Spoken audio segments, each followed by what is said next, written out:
नमस्ते दोस्तों, आज जो कहानी आप सुनने जा रहे हैं वो एक ऐसी लड़की की आत्मा की है जो हर रात एक ही प्लेटफॉर्म पर खड़ी मिलती है, बस एक ही ट्रेन का इंतजार करते हुए। पर आखिर कौन थी वो? किसने उसकी जान ली और क्या था उसकी मौत का राज? तो चलिए शुरू करते हैं एक और डरावनी कहानी, सिर्फ स्कैरी इनसाइड हिंदी पर। मुंबई से आगे एक छोटे से स्टेशन पर रात के 10 बज रहे थे। ट्रेन कुछ ही देर में वहां आने वाली थी। दिन भर की हलचल के बाद भी प्लेटफॉर्म नंबर 3 पर रात के समय एक अजीब सा सन्नाटा पसरा रहता था। और सबसे अजीब बात तो यह थी कि कोई भी पुलिस वाला या टीटी उस सन्नाटे की वजह जानना ही नहीं चाहता था। लोगों का कहना था कि हर रात ठीक 10:45 पर एक लड़की लाल सलवार सूट में प्लेटफॉर्म नंबर 3 पर खड़ी होती थी। हाथ में एक पुराना नीला बैग, लंबे खुले बाल और आंखों में एक अजीब सी बेचैनी। वो हर बार एक ही दिशा में देखती, D1 कोच की तरफ। ऐसा लगता है जैसे वो किसी का बेसब्री से इंतजार कर रही हो। बहुत से आम मुसाफिरों ने उसे स्टेशन के अंदर अकेले और सुनसान जगह पर देखे जाने की शिकायत भी की, पर वहां का स्टाफ, पुलिस या रेलवे अधिकारी किसी को भी वो लड़की दिखाई ही नहीं देती थी। वे कहते ये बस लोगों का वहम है, लेकिन अभिनव को पता था कि उसने जो देखा वो उसका वहम नहीं है। अभिनव एक यूट्यूबर था। वो देश भर की भूतिया ट्रेनों की कहानियों पर रिसर्च करता, वीडियो बनाता और उन्हीं प्लेटफॉर्मों पर रातें बिताता जहां लोग रुकना तक पसंद नहीं करते थे। उसे इस प्लेटफॉर्म 3 मिस्ट्री के बारे में एक पुराने रेलवे कर्मचारी ने बताया था। अभिनव उसी रात प्लेटफॉर्म नंबर 3 पर पहुंचा, अपने DSLR कैमरे और मोबाइल के साथ। 10:45 का समय हो रहा था। स्टेशन पर भीड़ थी, लेकिन D1 कोच की तरफ वाली जगह सुनसान थी। और वहां खड़ी थी वो लड़की, बिल्कुल वैसी जैसे लोगों ने बताया था। लाल कपड़े, नीला बैग और वो खाली खोई हुई निगाहें। अभिनव ने जेब से मोबाइल निकाला और एक फोटो क्लिक की, पर तभी उसने देखा मोबाइल में सिर्फ प्लेटफॉर्म की तस्वीर थी। वो लड़की कहीं नहीं थी उसमें, बस एक धुंधली सी काली परछाई दिखी उसे। उसने वहां जाकर देखने की कोशिश भी की, पर जैसे ही वो वहां पहुंचा तभी एकदम से वो लड़की गायब हो गई। उस समय प्लेटफॉर्म पर लोग तो थे, लेकिन किसी ने कुछ नोटिस नहीं किया।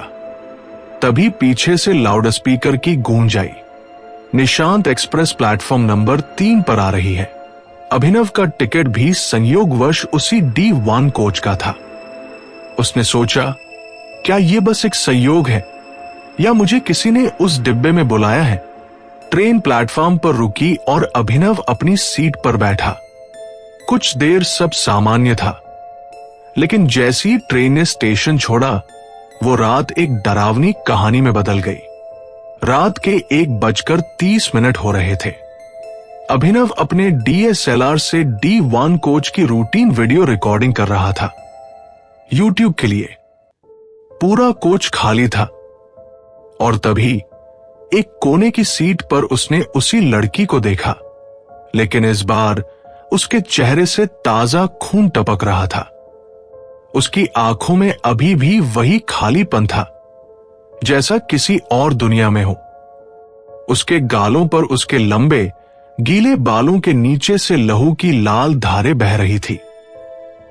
अभिनव ने घबरा के कैमरा बंद कर दिया और सीधा उसकी तरफ देखा, लेकिन सीट पर कोई नहीं था। उसने फिर पलट के देखा तो वो लड़की पीछे वाली खिड़की के पास खड़ी थी। उसके चेहरे पर अब एक अजीब सी मुस्कुराहट थी। कोच का तापमान अचानक नीचे गिर गया। बाहर चाहे गर्मी थी, लेकिन कोच के अंदर ठंडी धुंध छाने लगी थी। सांस भी भारी हो रही थी और अभिनव समझ गया, कुछ तो गलत हो रहा है यहां। उसने हड़बड़ा कर वहां से भागने की कोशिश की, पर डर के मारे वो वहां से हिल भी नहीं पा रहा था। अचानक वो बेहोश होकर नीचे गिर गया। अगले दिन सुबह 6 बजे जैसे ही ट्रेन दिल्ली पहुंची, तब उसे होश आया।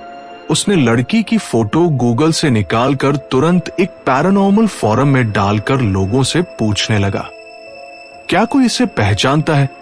कुछ ही घंटों में एक यूजर ने डीएम किया, उसका नाम अंजलि है। 5 साल पहले इसी कोच में किसी ने उसकी हत्या कर दी थी। अभिनव ने सर्च शुरू की और उसे एक अखबार की पुरानी कटिंग मिली। 5 साल पहले मुंबई से दिल्ली आते वक्त D1 कोच में एक 22 साल की युवती की चाकू से हत्या कर दी गई थी। आरोपी उसका प्रेमी राहुल, जो लापता है। शव ट्रेन से नीचे ट्रैक पर मिला था। अब अभिनव को लगने लगा उस आत्मा की कोई इच्छा अधूरी रह गई है, शायद उसे इंसाफ चाहिए। अभिनव ने राहुल को ढूंढना शुरू किया। 2 दिन बाद एक पुराने संपर्क ने बताया वो अब नशेड़ी बन चुका है, लोखंडवाला में झोपड़पट्टी में रहता है। अभिनव ने कैमरा लिया और राहुल के घर पहुंच गया, लेकिन जैसे ही उसने अंजलि का नाम लिया तो राहुल डर के मारे कांपने लगा। वो चिल्लाया, मैंने उसे नहीं मारा, वो खुद ही चलती ट्रेन से नीचे कूद गई थी, क्योंकि मैं किसी और से प्यार करता था। और अंजलि ने मेरे सारे चैट्स पढ़ लिए थे। अगले दिन टीवी पर ब्रेकिंग न्यूज आई।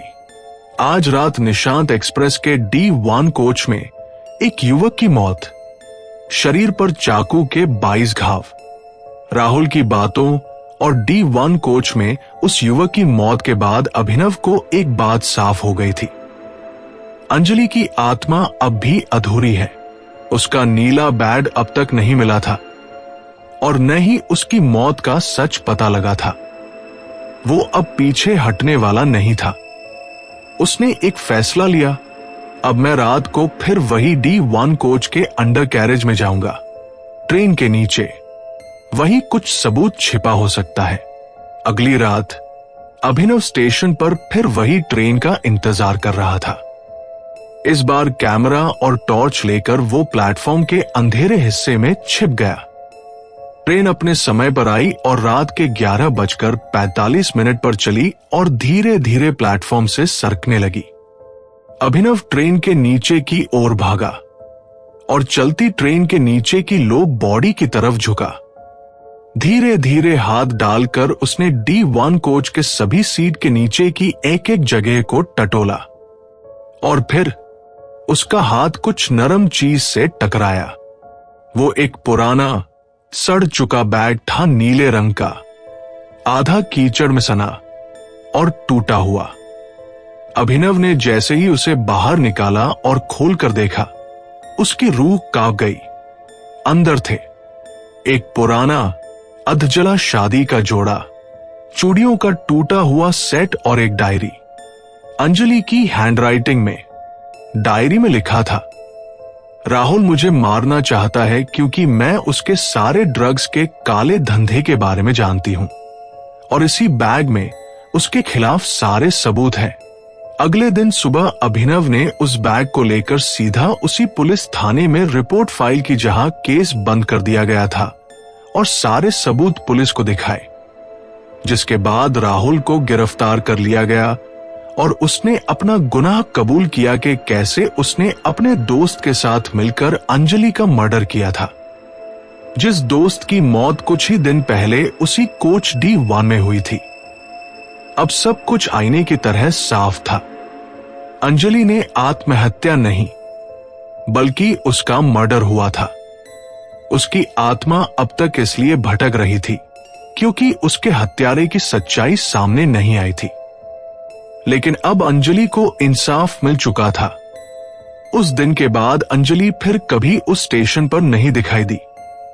तो दोस्तों, कैसी लगी आपको आज की कहानी? अपना फीडबैक हमें कमेंट में जरूर बताएं। ऐसी और कहानियों के लिए स्केरी इनसाइड हिंदी को सब्सक्राइब करें। मिलते हैं अगली कहानी में। तब तक के लिए कहानी सुनते रहिए।